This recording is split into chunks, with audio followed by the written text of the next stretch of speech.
to test this out, I have a pretty robust DC power supply.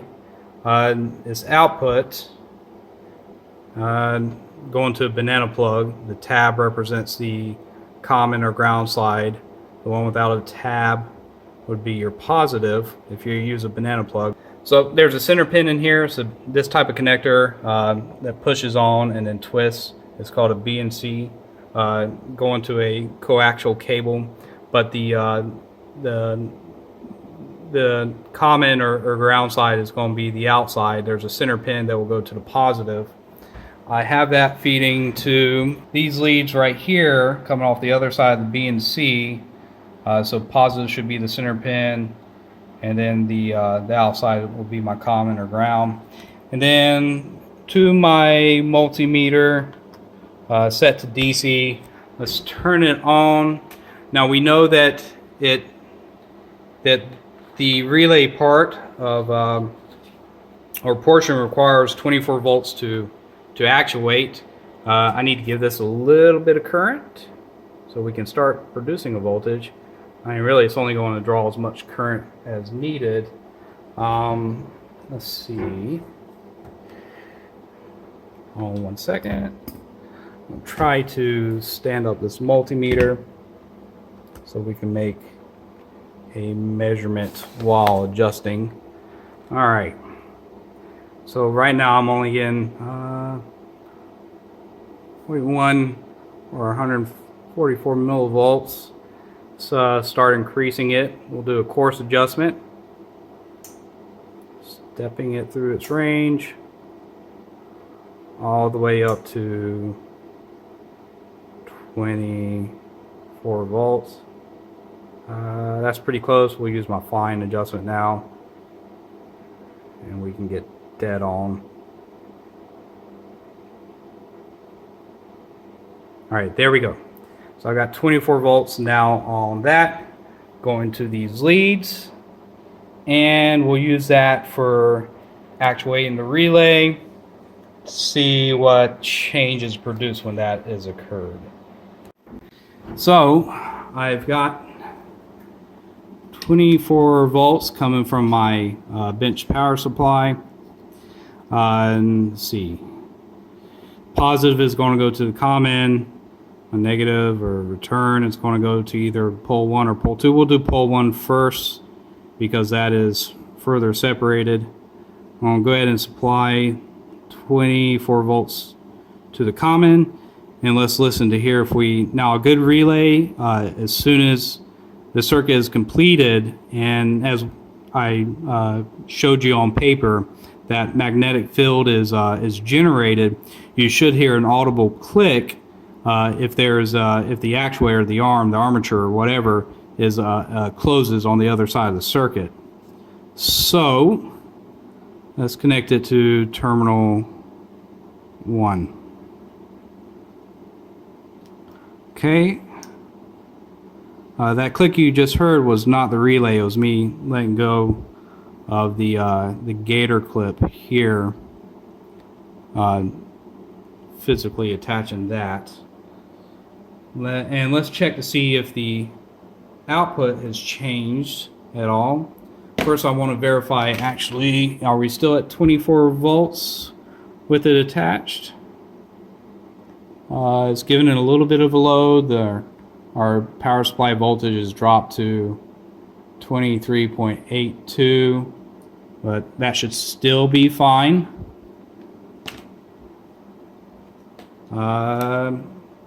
I'm going to use my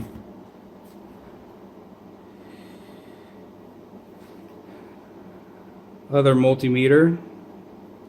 Let's go between J1 and J4. All right, J1, J4 is still the same state. J2 and J3 still the same state.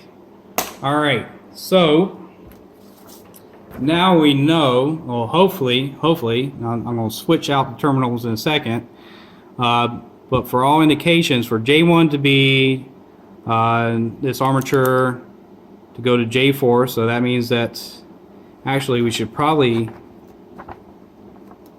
we'll change this to J4 instead of J2.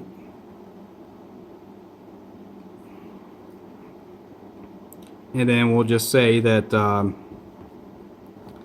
this is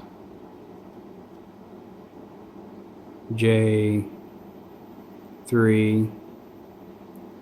and that's J2.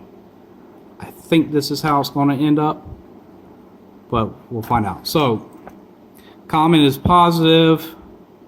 We put our negative lead to terminal post 1, and we got J1 going to J4, and J2 is going to J3. All right, so let's change our negative lead over. Hopefully you'll hear an audible click. I don't know if you heard that. Let me bring it closer.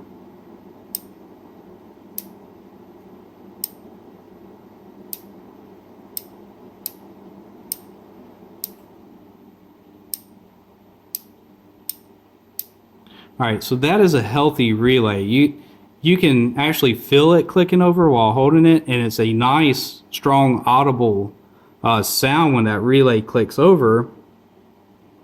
So, and as you notice, even when I remove this, the state of that relay, or if I remove both, it doesn't change. So I think I may have mentioned that this may not change because it's 2 poles until the next condition exists. But if I didn't, that's exactly what's happening. So what we'll do is, now that we have that changed condition, we'll leave that on, and we'll see what is occurring at the bottom of the relay at my outputs. Am I still J1 to J4? Or no, I am not. Am I J2 to J3? I am not. So what am I now? Let's go J1 to J2. Okay. So I am J1 to J2, and I'm J3 to J4? I am. Okay.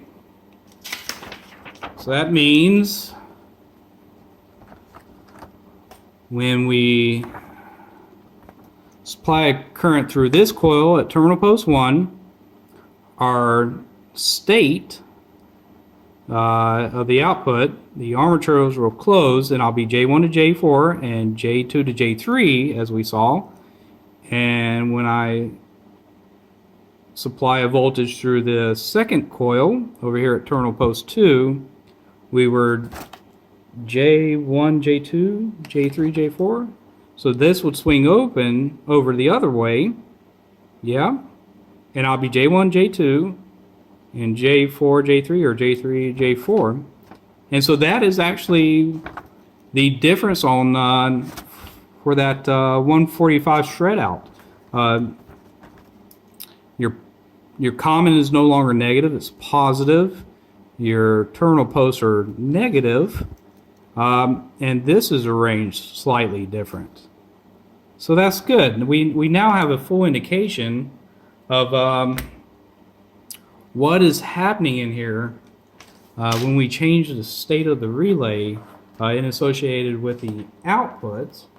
So what I'm going to do is I'm going to record down on my piece of paper.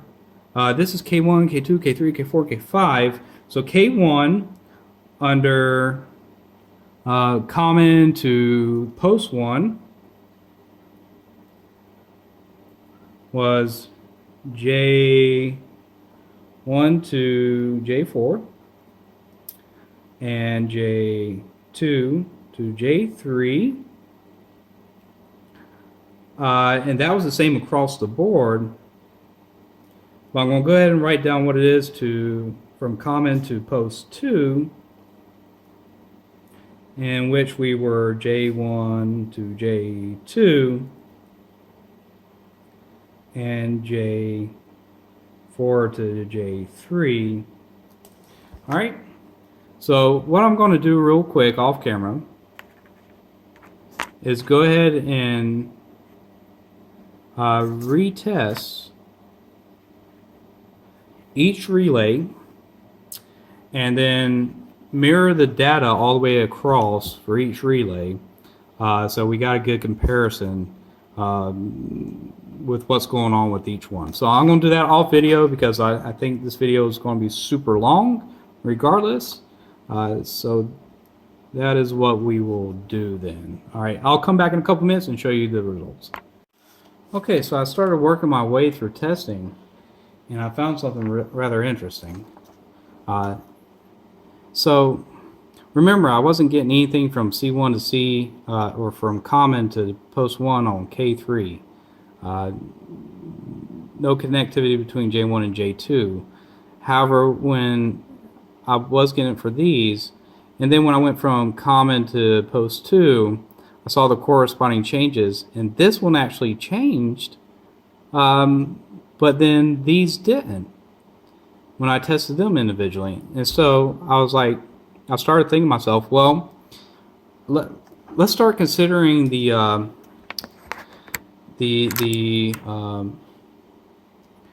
Molex connector that's on this thing, and ignore these wires, this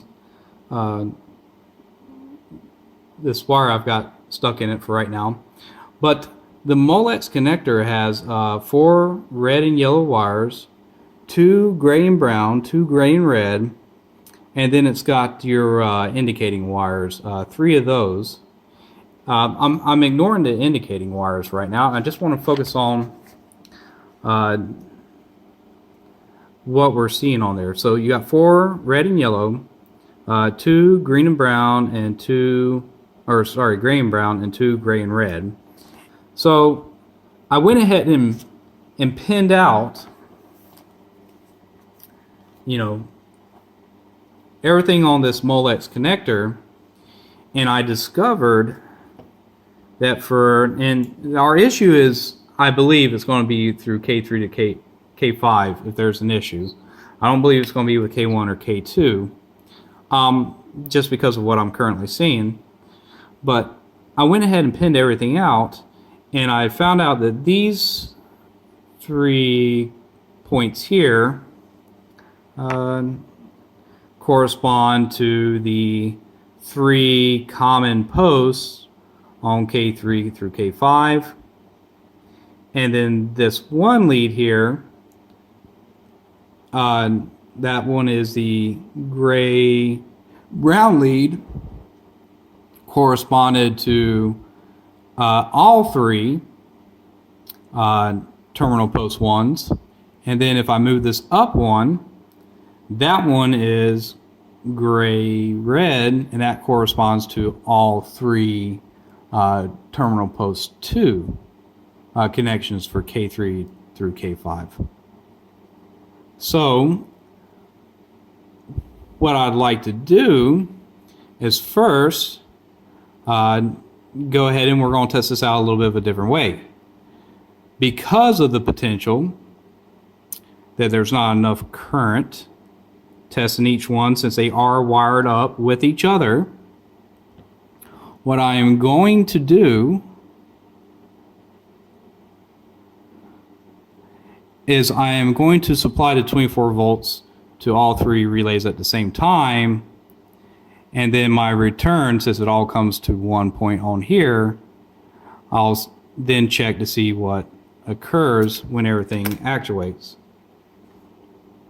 I'm having a bit of difficulty putting that down in there. The wire is a little bit smaller,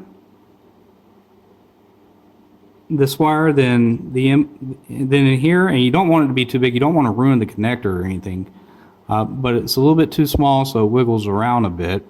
So I'm just trying to make sure that it is snug enough to hopefully produce the results I am hoping to test. So right now I've got this going to gray-brown. Of course, gray-brown corresponds to terminal posts 1 of K3, 4, and 5. I'm going to go ahead and connect the positive 24 volt lead to all three of those.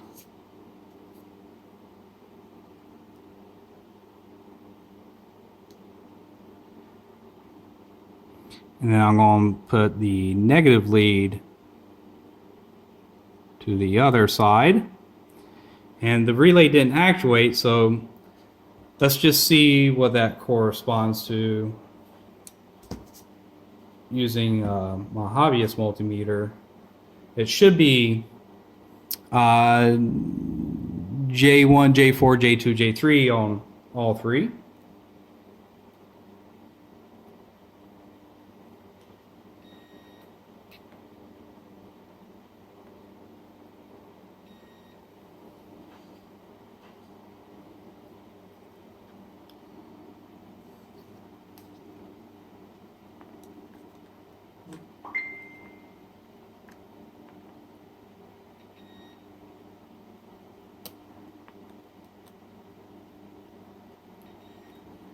So far that is right. J1, J4, J2, J3. And now, when I've supplied my voltage that way, I do get J1, J4, J2, and J3 here. So that is now giving me the results I was hoping for. All right. So now what I'm going to do is remove the negative lead and move this wire around to gray-red. And we should hear it actuate this time. It's a pretty loud click. Now everything should be J1, J2, J4, J3, which we can test again.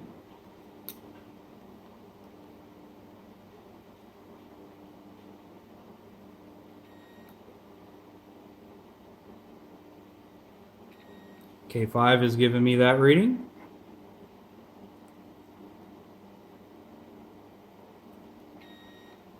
K4 is J1, J2, J3, J4. That's good.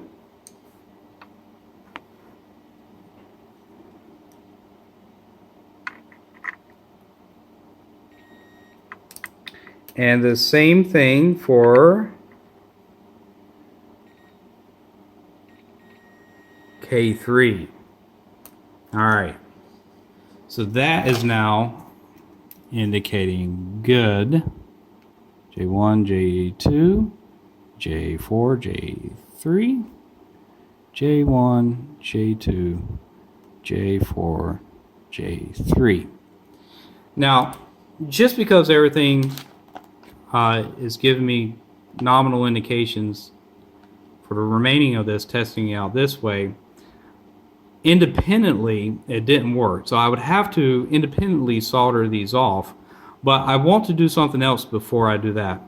What I want to do is test out from a wiring harness and just listen to the relays themselves and see which ones produce a very loud audible switchover and which one does not. So we got K5, K4, K3. Let's check K5 first, and I wonder what we will hear.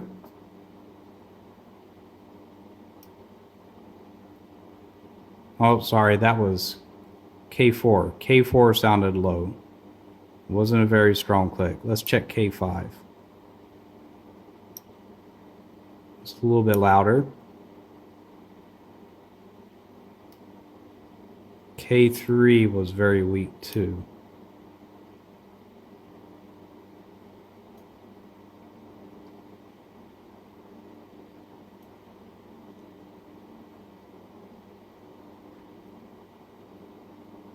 All right, So next thing I'm going to do is move this back over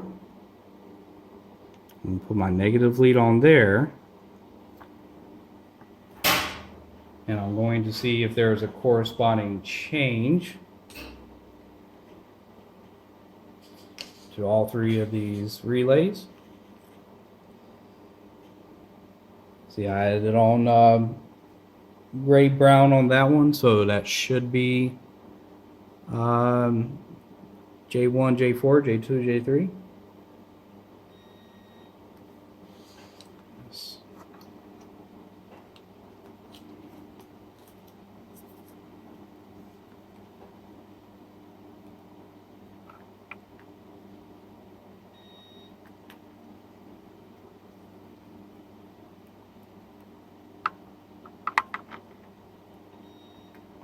Okay, they all made that change. Now I want to check, even though 4 and 3 sounded relatively, there was not a hard actuation. Again, I'm going back to test them independently, which could be the reason why. What I want to do is also, as I apply the voltage, check that individual one to see if it changes and the others do not. So we will move that around. We will do K5 first. All right, so K5 should now be going to gray red, which should be J1, J2.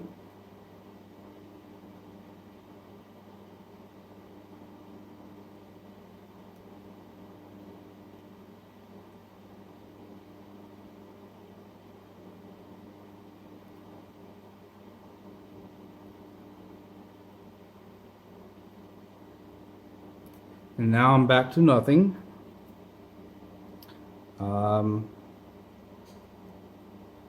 Anything change here at K4? Nope, it's still the same. So let's change K4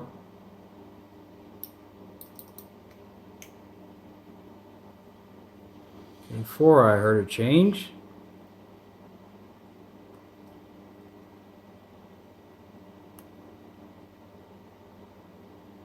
Now I get nothing.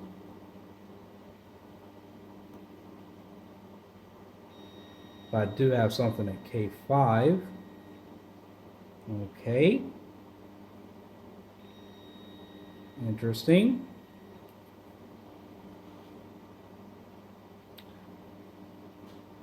Let me go to K3.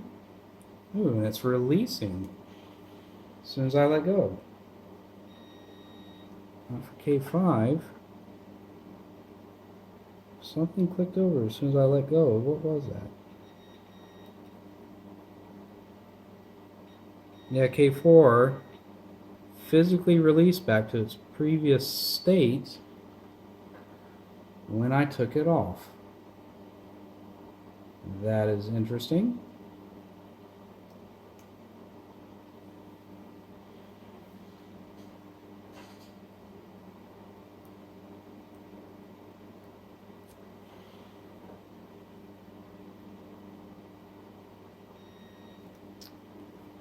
All right, so let me make the change to K3. So we've done 5, 4, let me change 3.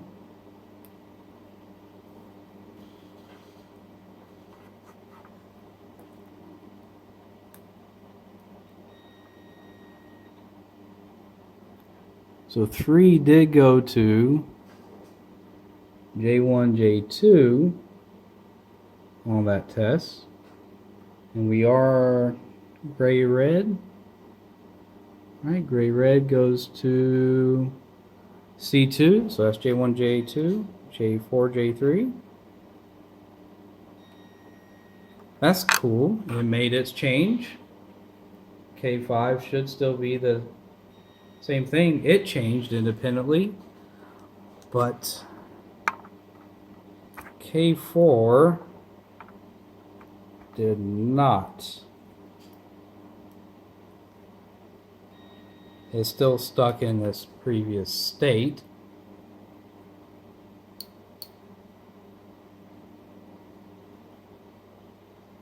If I go back to K4 with the other two in the correct state, will it finally make that change?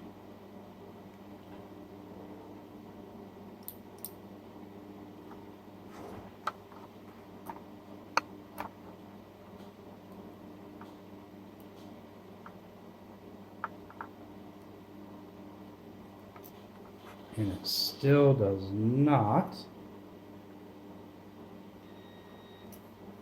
But these two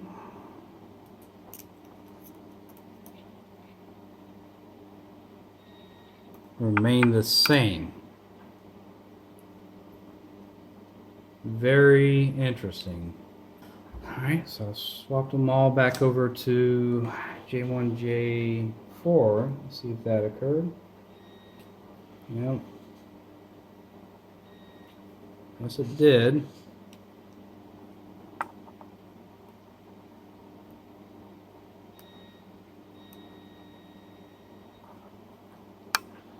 Alright, they're all J1, J4. That works. So let's go back to, see, J5, J4, J3. Let's switch them up again.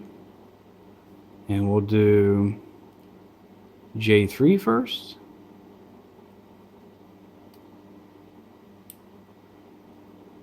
Heard a change. J4.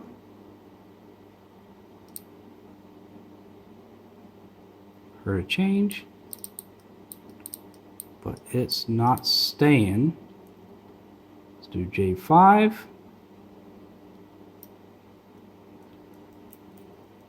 Heard a change. All right, let's see what those results are.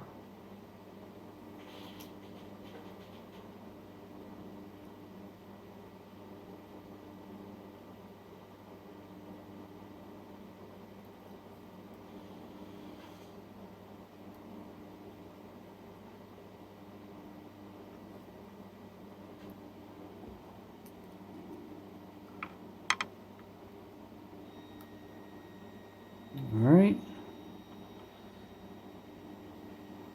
so that gets us back to our previous condition where J1, J2 work, but J for K3, but K4 and K5 do not.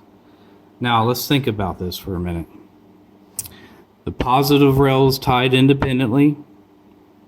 The negative rail is tied together.